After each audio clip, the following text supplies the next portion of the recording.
নমস্কার, নিউজ ভ্যানগার্ডের এক নজরে 25 আপনাদের প্রত্যেককে জানাই স্বাগত। আমি রয়েছে অমিত আপনাদের সাথে। উত্তর ত্রিপুরা ধর্মনগরে বিজেপি যুব মোর্চার উদ্যোগে যুব শঙ্খনাদ জনসভা অনুষ্ঠিত হলো। শুক্রবার বিবিআই মাঠ প্রাঙ্গণে আয়োজিত সভায় হাজার হাজার যুব কর্মীর উপস্থিতিতে ময়দান কার্যত জনসমুদ্রে পরিণত হয়। সভায় মুখ্যমন্ত্রী মানিক সাহা প্রয়াত বিধায়ক বিশ্ববন্ধু সেনের অবদান স্মরণ করে তাকে বিজেপির অপূরণীয় ক্ষতি বলে উল্লেখ করেন।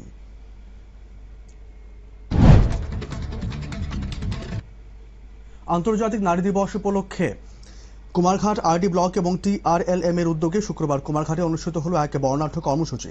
এদিন কুমারঘাট ব্লক প্রাঙ্গণ থেকে এক বিশাল র্যালির আয়োজন করা হয়। র্যালির মাধ্যমে নারী সম্মান, নারী সুরক্ষা, নারী নির্যাতন প্রতিরোধ এবং বাল্যবিবাহ রোধে সমাজকে সচেতন করার বার্তা দেওয়া হয়।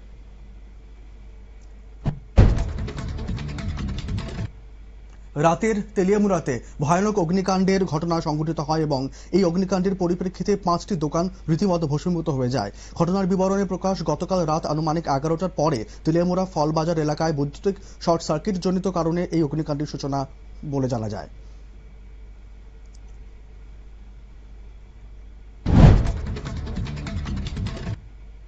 3 মেট্রিক টন অর্গানিক কালী খাসা এবং হরিনারায়ণ ধান কলকাতার উদ্দেশ্যে পাঠানো হলো আগরতলা রেল স্টেশন থেকে। রাজ্যের কৃষকদের উৎপাদিত অর্গানিক কালী খাসা এবং হরিনারায়ণ ধানের কদর যাতে বহিরাজ্য এবং বহির্দেশেও যেন সমাদৃত হয়, সেই লক্ষ্যকে সামনে রেখে রাজ্য সরকার কাজ করে চলেছে। পাহাড় ভোটের প্রাক্কালে বিজেপির সাংগঠনিক শক্তি বৃদ্ধি। করবুক মহকুমার মাগরুম ভিলেজের চিন্তারাম পাড়ায় বিভিন্ন দল থেকে 62 জন ভোটার বিজেপিতে যোগদান করেন। মাগরুম এডিসি ভিলেজ চিন্তারাম পাড়াতে আজ ভারতীয় জনতা পার্টির এক যোগদান সভা অনুষ্ঠিত হয়। ওই যোগদান সভাতে উপস্থিত ছিলেন প্রাক্তন সাংসদ রেবতী ত্রিপুরা। 7ই মার্চ দুদিনের রাজ্য সফরে আসছেন ভারতের উপরাষ্ট্রপতি CP রাধাকৃষ্ণন। তার সফরকে ঘিরে আগরতলায় প্রশাসনের প্রস্তুতি চূড়ান্ত পর্যায়ে পৌঁছেছে। শুক্রবার আগরতলা বিমানবন্দর থেকে লোক ভবন পর্যন্ত কনভয় ট্রায়াল রান অনুষ্ঠিত হয়। এই ট্রায়াল রুটে ছিল অ্যালবার্ট এক্কা পার্ক এবং ত্রিপুরা ইউনিভার্সিটি।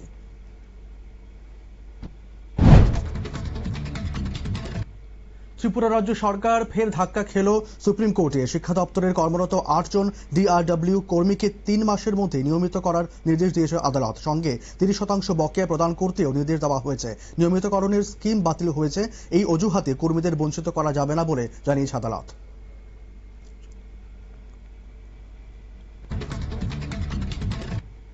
জাতীয় সড়ক নির্মাণের ধীর গতির জন্য অসন্তোষ প্রকাশ করলেন পূর্ব ত্রিপুরা আসনের সাংসদ কৃতি সিং দেববর্মা। খোয়াই জেলার দিশা বৈঠকে অংশ নিয়ে উন্নয়নমূলক কাজের অগ্রগতি নিয়ে বিস্তারিত আলোচনা করেন সাংসদ কৃতি সিং দেববর্মা। বৈঠকে জাতীয় সড়ক নির্মাণের কাজ শেষ দ্রুত করার জন্য নির্দেশ দেন তিনি।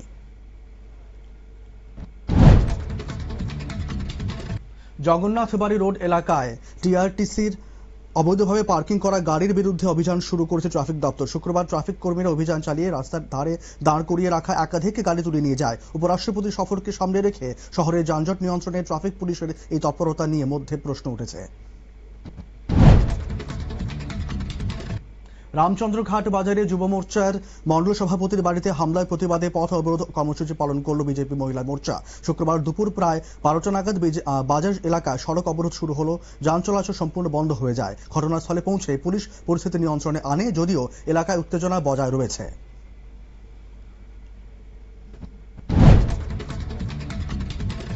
সালেমা থানার আভাঙ্গা সংলগ্ন যদুরাম পাড়ায় সামান্য ঘটনাকে কেন্দ্র করে পুত্রের হাতে খুন হলেন পিতা। শুক্রবার সকাল প্রায় 7টা নাগাদ এই চাঞ্চল্যকর ঘটনায় নিহত হন মানের সিনহা। অভিযোগ, বিড়ি নেওয়াকে কেন্দ্র করে কথা কাটাকাটির জেরে মানসিক রোগে আক্রান্ত ছেলে মঙ্গল সিনহা শাবল দিয়ে বাবার পেটে আঘাত মারে।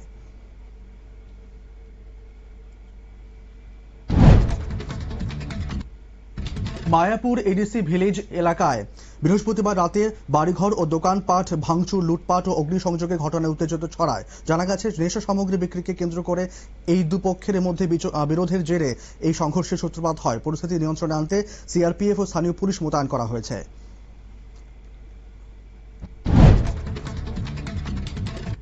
তেলিয়ামুড়া ফল বাজার এলাকায় বৃহস্পতিবার গভীর রাতে ভয়াবহ অগ্নিকাণ্ডে একাধিক ব্যবসায়ীর ব্যাপক ক্ষয়ক্ষতি হয়েছে। রাত প্রায় 12টার দিকে আগুনের সূত্রপাত হয়, মুহূর্তের মধ্যে পাশের দোকানগুলিতে ছড়িয়ে পড়ে। ব্যবসায়ীদের অভিযোগ, ঘটনাস্থলে মহকুমা প্রশাসনের দুর্যোগ মোকাবিলা দলের তেমন সক্রিয় ভূমিকা দেখা যায়নি।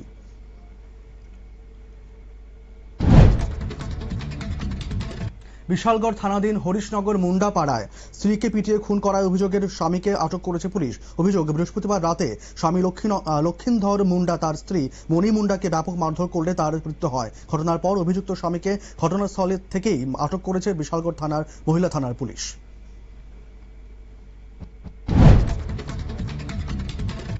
আগরতলার কৃষ্ণনগরের টিআরটিসি এলাকায় হামলা পাল্টা হামলার ঘটনায় 8 জনকে আটক করেছে পুলিশ। গত 4 মার্চ এই ঘটনাকে কেন্দ্র করে এলাকায় উত্তেজনা ছড়িয়ে পড়ে বলে জানা গেছে। ঘটনার সঙ্গে অপহরণ কাণ্ডের অভিযোগও সামনে আসায় তদন্তে নতুন মোড় নিয়েছে। ঘটনার কারণ জানতে তদন্ত শুরু করেছে পুলিশ। আগরতলার বটতলা ব্রিজের নিচ থেকে এক বৃদ্ধা মহিলার মৃতদেহ উদ্ধার ঘিরে চাঞ্চল্য ছড়িয়েছে এলাকায়। শুক্রবার স্থানীয়রা ব্রিজের নিচে দেহটি দেখতে পেয়ে পুলিশকে খবর দেন। পুলিশ মৃতদেহটি উদ্ধার করে ময়নাতদন্তের জন্য হাসপাতালে পাঠায়। মৃত মহিলার নাম বীণা ঋষি দাস বলে জানা গেছে। মহিলার মৃত্যুর কোনো কারণ ধরা পড়েনি।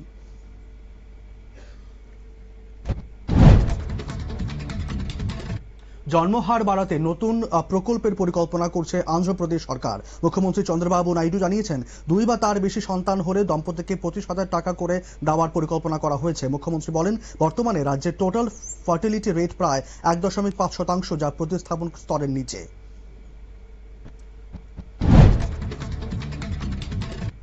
ষোলো বছরের কম বয়সীদের জন্য সোশ্যাল মিডিয়া ব্যবহারে নিষেধাজ্ঞা আনতে চলেছে কর্ণাটক সরকার। বিধানসভায় বাজেট পেশের সময় এই ঘোষণা করেন মুখ্যমন্ত্রী সিদ্দারামাইয়া। কিশোর বয়সের ছেলে মেয়েদের মানসিক স্বাস্থ্য ও নিরাপত্তা রক্ষার লক্ষ্যে এই পদক্ষেপ নেওয়া হচ্ছে বলে জানিয়েছেন রাজ্য সরকার।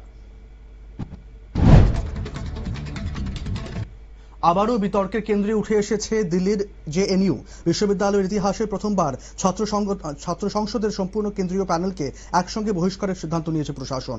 পিএইচডি ভর্তি প্রক্রিয়ায় সংরক্ষণ নীতি লঙ্ঘনের অভিযোগও সামনে এসেছে। ফলে প্রশাসনের স্বচ্ছতা নিয়ে প্রশ্ন উঠেছে শিক্ষা মহলে।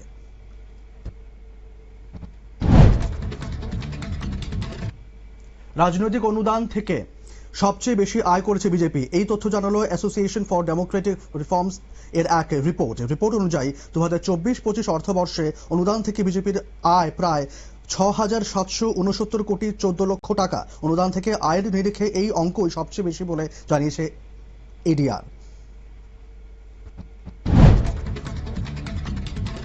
প্রশিক্ষণ উড়ানের সময় অসমের কার্বি আংলং জেলায় ভেঙে পড়েছে ভারতীয় বায়ুসেনার একটি সুখোই Su-30 MKI যুদ্ধ বিমান। ঘটনায় বিমানের 2 পাইলট, স্কোয়াড্রন লিডার অনুজ এবং ফ্লাইট লেফটেন্যান্ট পূর্বেশ দুরাকরের মৃত্যু হয়েছে বলে জানিয়েছে বায়ুসেনা কর্তৃপক্ষ।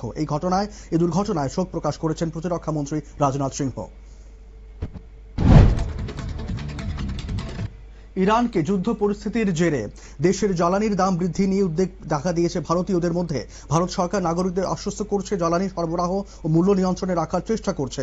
এদিকে যুক্তরাষ্ট্র বৃহস্পতিবার রাশিয়া থেকে তেল কেনার জন্য 30 দিনের বিশেষ ছাড়পত্র দিয়েছে বলে জানা গেছে।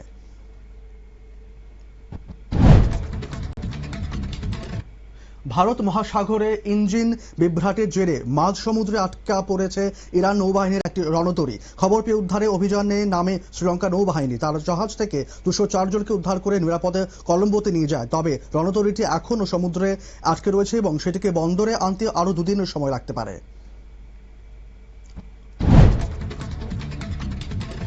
নেপালে সাধারণ নির্বাচনের ভোট গণনা চলছে এবং প্রাথমিক ফলাফলে এগিয়ে রয়েছে রাষ্ট্রীয় স্বতন্ত্র পার্টি। দলের প্রধান ও কাঠমান্ডু প্রাক্তন মেয়র বলেন্দ্র ঝাপা 5 আসনে এগিয়ে রয়েছেন। এই কেন্দ্রে দ্বিতীয় স্থানে রয়েছেন নেপালের প্রাক্তন প্রধানমন্ত্রী কেপি শর্মা ওলি। প্রাথমিক গণনায় দেখা গেছে 165টি আসনের মধ্যে আরসিপি।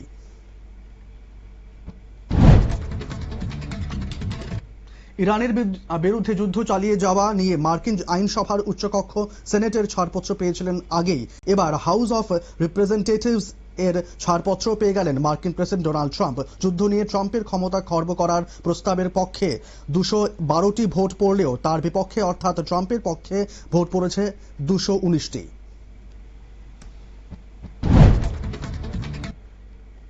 এক নজরে 25 এখনকার মতো এই পর্যন্তই। পরবর্তী আপডেট, সংবাদ এবং টক শো দেখার জন্য চোখ রাখুন শুধুমাত্র নিউজ ভ্যানগার্ডের পর্দায়। ধন্যবাদ।